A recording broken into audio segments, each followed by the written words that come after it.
Bismillah ar-Rahman ar-Rahim. There is a terrible war in Ukraine, and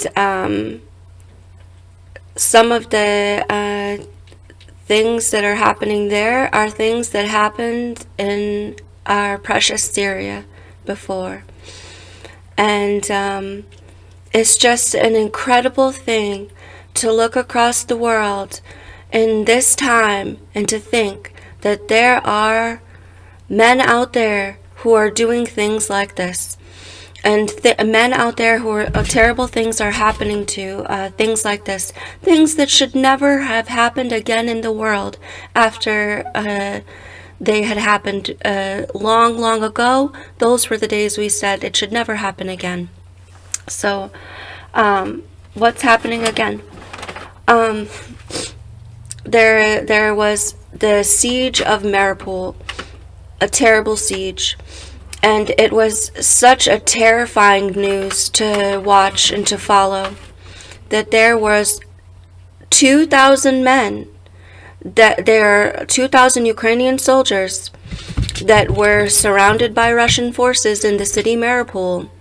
And it's not a foreign land, it's the land of Ukraine. And for some reason, of all the more than 20 million people in Ukraine, they could not save their 2,000 soldiers in their own city, Mariupol. It's a crime.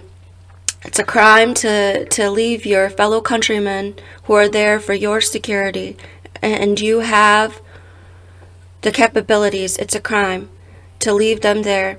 And everybody knows that Russia is are criminals against humanity. They're inhumane criminals. And to think that it would be a diplomatic solution or any kind of negotiating or agreement or settlement or solution that you would hand over human life to war criminals. Never. Unacceptable. It's a total travesty. And thank God for the men in homes who were able to make it out of there alive after protecting their country from a greater threat than now the Russians and Americans, they've been doing the same thing in all the Middle East, country by country. So you can expect the Americans to keep doing the same thing in each country: Afghanistan, Iraq, Syria. And you can expect the Russians to keep doing the same thing that they have been doing in Crimea and wherever, Chechnya, and everywhere else the Russians have touched, in Syria. Well, you'll expect them to do the same things. So now in Syria, no dictator has any grounds, any legal grounds, to be saying any kind of words like anyone is a terrorist, because who is going to take these terrorists to justice? Not you. You have no legal grounds. You cannot even speak without lying. You cannot even talk without lying. So you cannot go to the judge and say, I swear to tell the truth. So you cannot, nothing you say can uphold in a court of justice. So, the dictator and Russia and Iran and all of them together, their plan was that the needs of the Syrian people have nothing to do with Damascus, and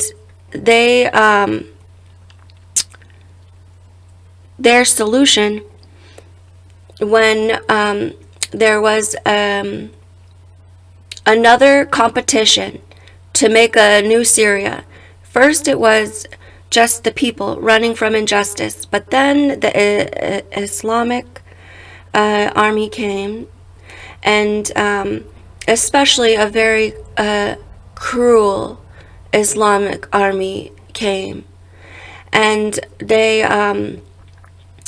tried to make people change their religion by force, and they tried to take the people of any religion off the land, which is not the Sunnah.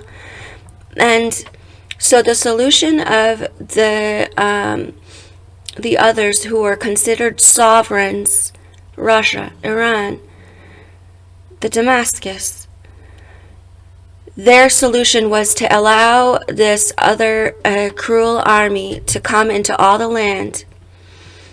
And this was their solution. So they never needed the land. They never needed the land. And they never needed the people. The only thing that they need is to get rid of what they think is a threat. What's putting them in danger is the life of the people, because the people of the land are what's making a sovereignty. And Damascus does not have that. Damascus has a fake sovereignty. And when the fighting stops and you look around, who's holding the sovereignty of the land? It's the people. The 4 million people living in the tents are the sovereignty of the land, and the Damascus is not. And so that, he's always looking for the danger. He's just a small animal. It's just a basic animal. It's looking for the danger, and you can see quickly what he feels is he's afraid of. So now, in this, because of this, because it wasn't an interest in Damascus truly for the land or the people, and it's only just upholding his fake sovereignty, to allow all of the cruel Islamic armies to come in and to push the people more off the land and tell them that they had to live under a very hard life. Then comes America. And as usual, America's plan is the same plan that it's done in all the other countries. And now here he comes with his plan again. Same plan. And he took, and here is the important part, Obama took $4 trillion. $4 trillion. So $4 million, it's 0.00000. $4 billion is 4.000000000, and $4 trillion, it's 4.000000000. And so he took all these dollars, and he brought all of these weapons, and he came to Syria for one reason, and it's also did not entirely have to do with keeping the people free of the land, but in some part it helped keep the people free in the land, and his target was to remove the cruel Islamic army, and that was his only goal. In all of the $4 trillion sent, here comes Obama, and he's dropping bombs in Syria, bombs after bombs after bombs after bombs for a year and a half. It was a huge war with Obama. It's called his drone war, and he spent $4 trillion on it. And he put the bombs across Iraq and Syria, and they said they were looking for the cruel Islamic army. And it was Iraqi blood, and it was Syrian blood. And it was the people of the land who were being used for this cruel Islamic army, and who were being used for this changing of the life in Syria. So it's a new time now, and we are looking over the Great White Sea, and we are seeing that now again the Americans are coming, and the campaign, it's moved to Europe. And this is remarkable. Now, when I saw this news, I was very excited, because it's a great news for the future life. The American Congress. It's the American government. It goes through the House of Representatives. It's a body of like 300 people or more, or probably 600. The Senate, it's a house of hundreds and hundreds of people. Those are the government. Then it goes up to the president and his administration, which is the direction of Syria. The president, it says nothing that's not on the schedule. So, they signed this paper this week. And the paper says that $9 billion is going to be given to Ukraine. $9 billion. Not 9 billion euros, not 9 billion lira, not 9 billion pounds. $9 billion are being, of weapons and aid and everything, and dollars, are being given to Ukraine. And the only thing that I could think of is, why Europe? Why give him to the Ukraine? And why so much money? Now, if the Americans can go throwing around dollars, billions of dollars here, billions of dollars there, and it's not even for him. He's not even concerned with his own problems. He's concerned with the problems abroad. Why did the Europeans not give 9 billion to the Ukraine? And why is 9 billion euros not enough? Why do you need $9 billion? So this is just imagine the raining money. The money would just rain down, the billions and billions. Oh, dollars. And imagine if this money fell on Idlib. Imagine that you could come to the American government and you could say, we want $9 billion for Idlib. And the things that we could do. And I think that this could happen. And not only that, but don't you think that when the money in Idlib,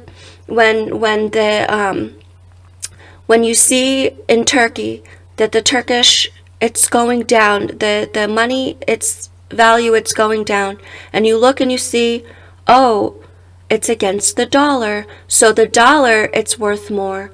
Don't you think that the Turkish people deserve to have some dollars? If the reason why the Turkish people cannot buy bread or cannot buy the things that they want, and the reason why the Syrian people in Idlib, the reason why they're hungry, and every time the dollar goes up against the Syrian pound, it means death. It means taking away the life. And it is a weapon. And it should be known that when you when you put sweeping sanctions on a whole country, this is a crime. This is a war crime. It's famine by starvation. And it means death. Don't you think that we should be knocking on the door of Congress and say, you will give us the money. You owe us the money. And that we need and should have this money. And imagine if we got $9 billion in Idlib, that our life will be different. And don't you think that it is our right and it is owed to us, and that see, the value of the American dollar is not American. The value when you see that the Syrians are making olives in their land and they can't afford to eat their olives, and they're making bread in their land and they can't afford to eat their bread, and all of this, and they have electric in their land and people don't have electric, and they have water in their land and people don't have water, and the dollars keeps going up. I think it's time that the people take what's their right and they get it back, and that when you see that they are the fight, it's not over, and the justice, it's not been given. So I'm looking out for the justice for Syria, and as soon as I saw the dollars going to Ukraine, I say, there is our justice. Give him to us. Hello, Akbar.